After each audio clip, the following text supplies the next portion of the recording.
Good evening বন্ধুরা। তো আজকে ওর ফোনটা খারাপ হয়ে গেছিলো, ওই জন্য সারাদিন ওকে দেখতে পাওনি। তো এখন বাজে পাক্কা সন্ধ্যে 7টা, আর আমার বাড়ি যেতে যেতে ধরে নাও 9টা তো বাজবেই। হ্যাঁ, ফোনটা খারাপ হয়ে গেছিলো, পাওয়ার বাটন খারাপ হয়ে গেছিলো, আর ওটাকে সারানো হয়ে গেছে 1 ঘন্টার মধ্যে সারিয়ে দিয়েছে। এটা হলো দমদম নাগের বাজারের কাছে হনুমান মন্দির।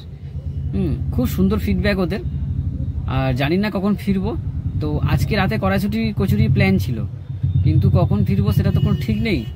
তা ওকে এখন ফোন করলাম যে আমার তো ফিরতে রাত হতে পারে, ধরে নাও 9:30 বাজবে। তো ও বললো যে আমি কড়াইশুঁটির পেস্ট করে সব কিছু করে একদম পুট্টুর ভরে রেখে দেবো, তুমি আসবে, আমি বেলে দেবো, আর গরম গরম ভেজে নেবে। তো দেখি কখন ছুটি হয়। ড্রাইভারদের জীবনটাই তো এরকম, অফিসে এমার্জেন্সি কাজ চলে এসে থাকতে তো হবে, রোজই তো তাড়াতাড়ি বাড়ি চলে যায়, আজকে না একটু রেডি হবে, আর কী করা যাবে, তাই না? পরের কাজ না, কী করা যাবে বলো। পাক্কা 8:35 বাজে, এখন ছুটি হলো। তো এবার যাবো বাড়িতে, তারপরে তো কচুরি টচুরি হবে। চলো দেখ বাড়ি যাওয়া যায়। এতক্ষণ গাড়িতে ছিলাম, খুব গরম লাগছিল। এখন বাইক চালিয়ে যাবো, ঠান্ডা ঠান্ডা লাগবে, কিন্তু ভালো লাগবে।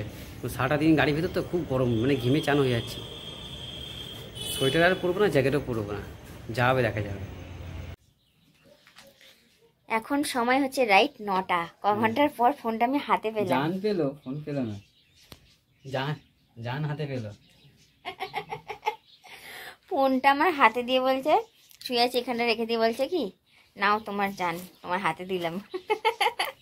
সারাদিন ফোন না ছাড়া ভালো লাগে বলে তো? ফোনেতেই তখন সব কিছু, কী করে ভালো লাগবে? ভালো লাগছিল না ফোন ছাড়া। এতে আছে, এটাতে ইউটিউব নেই, হোয়াটসঅ্যাপ নেই, ইনস্টাগ্রাম নেই, শুধু ফেসবুকটা আছে লগ ইন করা। ওই ফেসবুকই দেখছিলাম সারাদিন, টুকটাক করে কেয়ার করবো।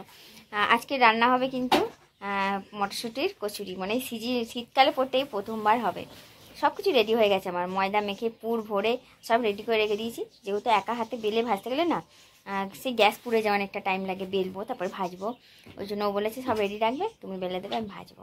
ওই জাস্ট এলো একটু পরে, সব রেডি করাই তো আছে, গরম গরম ভাজবো। চা খাবে? সব কিছু করে আমি একদম রেডি করে রেখে দিয়েছিলাম, মানে ময়দা মেখে ময়দার ভেতরে মটরশুঁটির পুর ভরেও একদম লেচি গোল গোল করে রেখে দিয়েছিলাম। কড়া বসিয়ে দিয়েছি একদম গরম। আর এদিকে ডিমের তরকারি ছিল, আলুর দমের মতোই হয়েছিল, ওই জন্য এক্সট্রা আর কোনো তরকারি করা হলো না, ওই তরকারি দিয়েই খাওয়া হয়ে যাবে। আর এদিকে আমি বেলছি আর ও ভাজছে। তেমন কিছু আর কী বা দেখাবো বলো, সেই সন্ধ্যে থেকেই তো ব্লগটা মোটামুটি শুরু হলে বলতে পারো। ও করেছিল, ওকে আমি বলেছিলাম যখন মোবাইল সারানো হয়ে যাবে ব্লগটা তুমি শুরু করো, যতটুকু পারবো তোমাদের সঙ্গে শেয়ার করব। তো এইটা হলো ব্যাপার, আমার মোবাইল আমার ঠিক হয়ে গেছে, আমার জান একদম আমার হাতে চলে এসেছে। আমি তো ভাবছিলাম তোমাদের সঙ্গে না জানি কতদিন মনে হয় হয়তো ব্লগ শেয়ার করতে পারবোই না, কিন্তু না, যাই হোক আমার মোবাইলটা একদিনে কিন্তু হাতে পেয়ে গেছি। তো দেখতেই পাচ্ছ আমার একদম মটরশুঁটি কচুরি এক হাঁড়ি একদম রেডি। আর ওদিকে ডিমের তরকারিতে একদম গরম গরম খাওয়া হয়ে যাবে, সবার জন্য কিন্তু বাড়া হয়েও গেছে।